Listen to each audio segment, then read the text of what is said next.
Seguimos en especial coronavirus. Vamos a hablar con Conrado Stoll. Ustedes saben que es un médico y además un investigador que sigue de cerca lo que está pasando con la pandemia, con la cuarentena.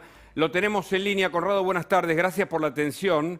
La primera pregunta es, ¿llegamos a la cima o todavía falta escalar por cantidad de contagios, los fallecimientos, los avances incluso que hay a nivel sanitario? ¿Qué tal, Hugo? Hola, ¿qué Gina, tal? buenas tardes.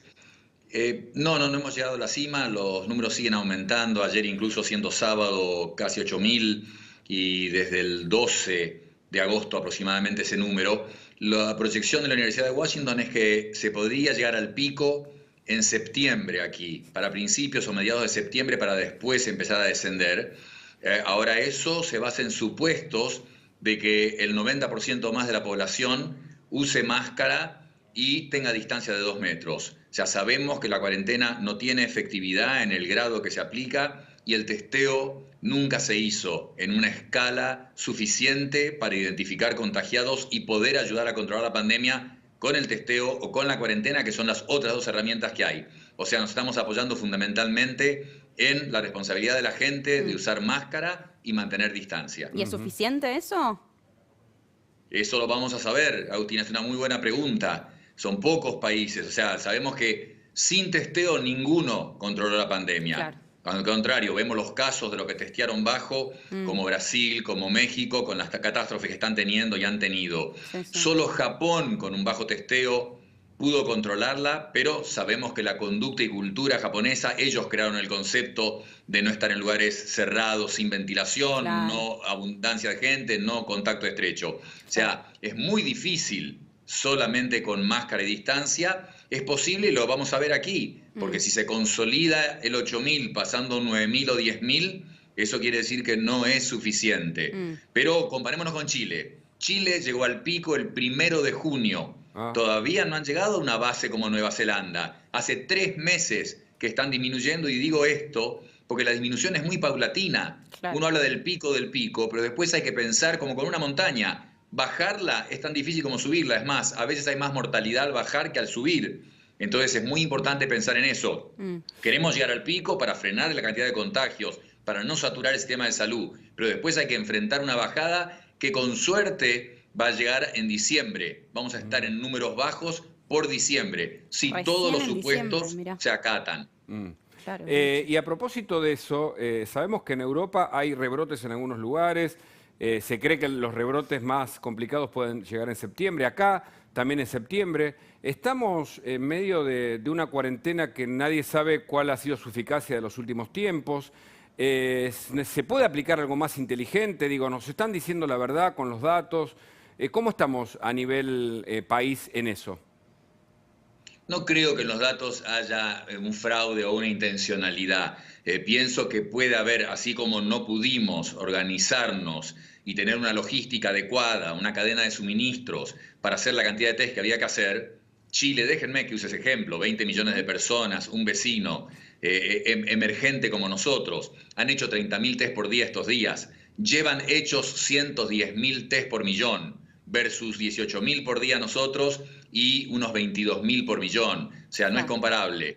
Entonces, no, sin fraude ni invocar otras cosas, esa logística que ha fallado, por ejemplo, en algo tan crítico como el testeo, ya empiezan a aparecer números. En Estados Unidos dicen que por el bajo testeo que tuvieron al principio, podrían haber evitado decenas de miles de infectados y, por lo tanto, muchas muertes. O sea, no es gratis no hacer lo que todo el mundo mostró que es efectivo, que es testear. Claro. Pero lo que ustedes hablan de brotes tienen razón. En Europa, en Estados Unidos están preocupados, ya están hablando del síndrome del otoño. Llega el otoño, con el otoño llega la gripe, el clima es muy distinto que acá. La gente en octubre, noviembre, en Europa y Estados Unidos se tiene que encerrar. Entonces tienen miedo. Si no está la vacuna, ¿qué va a pasar? Si están teniendo rebrotes en pleno verano y como dicen bien ustedes, en Francia, en Alemania, en Reino Unido, en Finlandia cerraron fronteras, en cantidad de países, y la gente que se ha ido de vacaciones vuelve y a pesar de los cuidados que tienen, ha traído brote, ha traído de Portugal, de Italia, de España a sus países más en el norte de Europa. O sea, es un problema. Claro. Conrado, vos mencionabas recién, ¿no?, que el pico y la mayor cantidad de casos podría estar en diciembre, que es más o menos la época en la cual se espera que empiecen a llegar las vacunas. Pero mientras tanto se multiplican, por ejemplo, las reuniones sociales, pasa acá, pasa también en Europa. ¿Por qué la gente no está haciendo eso? ¿Qué se puede hacer para que tomemos conciencia, ¿no?, de lo importante que es no hacer estas cosas? Perfecto. No, primero cuidado, el pico, yo no digo nada, yo sigo las proyecciones de la Universidad de Washington, Claro. que dice mediados de septiembre. Ok. Dije que iba a caer progresivamente En y diciembre. llegar a un nivel bajo de contagios diarios para diciembre recién. Eso es prudente decirlo. Claro. Si todo va bien, solo con máscaras. Gracias a la gente que usa máscara y tiene alto acatamiento de máscara. Con respecto a la vacuna, cuidado, evidencia de que sea efectiva. Hay 8 en fase 3, esa famosa fase de La famosa 30.000, fase 3, sí. Johnson & Johnson ahora va a ser con 60.000 personas. Es probable que haya evidencia de efectividad para fin de año, pero de ahí a darlas, no hay un solo laboratorio farmacéutico que pueda fabricar todas las necesarias para el planeta. Claro. Muchas van a necesitar 2 dosis. No hay vidrio en el mundo. Le han pedido un fabricante de Venecia. Ya la India está haciendo cientos de millones de frascos, porque solo envasarla es difícil. Y la idea aparte es poner más de una dosis por cada frasco y usar bien esos frascos para que se usen todas las dosis que vienen por frasco. Claro, qué Y importante digo lo que esto decís, ¿no? Porque hay todo un vacunar- proceso detrás. Uno piensa que es solo la creación de la vacuna, pero no, claro, hay muchas cosas detrás. Exacto, se llama el finish, el final. Uno toma eso, pero no, el ayudante no es el principio activo de la vacuna, pero el ayudante hace que sea más efectiva. Y ese ayudante, Claro. hay uno, por ejemplo, que solo se encuentra en un árbol que está en Chile. O sea, es muy complicado. Y vacunar a todo el planeta, el esfuerzo lleva por lo menos 2 años. Y no es exactamente preciso que haya que vacunar primero a personal de salud o a los más grandes o al de seguridad. Tenés que vacunar primero a los que tienen más riesgo de producir o promover la infección, Claro. quizás a los jóvenes. En el año Claro. 2000 pasó, se vacunó para neumococo a los chicos y eso disminuyó el neumococo en los mayores, porque los chicos lo transmitían. O sea que Entonces, no es nuestra tan vida- simple la vacuna. Nuestra vida normal con barbijo puede llegar a extenderse un tiempo largo. Bueno, ahí voy al punto, perdóname, a la pregunta que me habías hecho de las reuniones. Cuidado que es muy distinto, no comparemos las reuniones en Dinamarca con las nuestras. Claro. Acá estamos con Claro. 8.000 infectados por día. En Dinamarca prácticamente no hay. En Nueva Zelanda hacía 107 días que no había un solo infectado. Lo mismo que en otros lugares. Entonces, que ahí estén jugando la final de fútbol de Europa, Claro. aunque no haya público, pero que se junten, ¿no?, que vayan a la playa, que hayan ido de vacaciones, es razonable. En ninguno de esos países, con 8.000 contagios por día, estarían pensando en flexibilizar o en hacer nada en especial de esas cosas que están haciendo en Europa ahora. Stoll. Tenemos que bajar los contagios diariamente.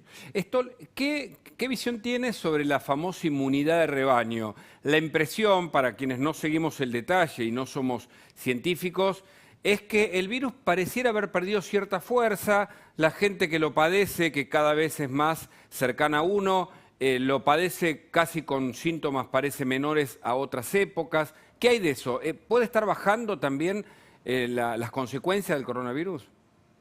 Buenísima pregunta, Hugo, porque es donde más dudas, que es la inmunidad. Tendría cuidado con lo de la gente, es verdad, los conocemos, pero los números siguen siendo bajos acá comparado, por ejemplo, con un Estados Unidos de 5 millones de personas infectadas, donde se reportaron la muerte de una chica de 11 y de 6 años en estos días. Entonces, ¿por qué la mayoría de los jóvenes no tienen una enfermedad o la tienen asintomática o leve y por ahí uno de ellos se muere sin tener antecedentes? No se entiende bien. Ahora, supuestamente dejaría inmunidad. Una anécdota buena fue un barco que salió de la ciudad de Seattle Sí. con 122 marineros pescadores, y se infectaron al día 18, uno enfermo, vuelven, y de los 122, 110 y algo tenían positiva la PCR. La habían tenido negativa el día que salían. O sea, se contagiaron todos, excepto 3 que tenían anticuerpos. Cuando habían salido tenían anticuerpos. Eso quiere decir, este es un indicio de que el virus dejaría una inmunidad que por lo menos dure unos meses, porque en ese barco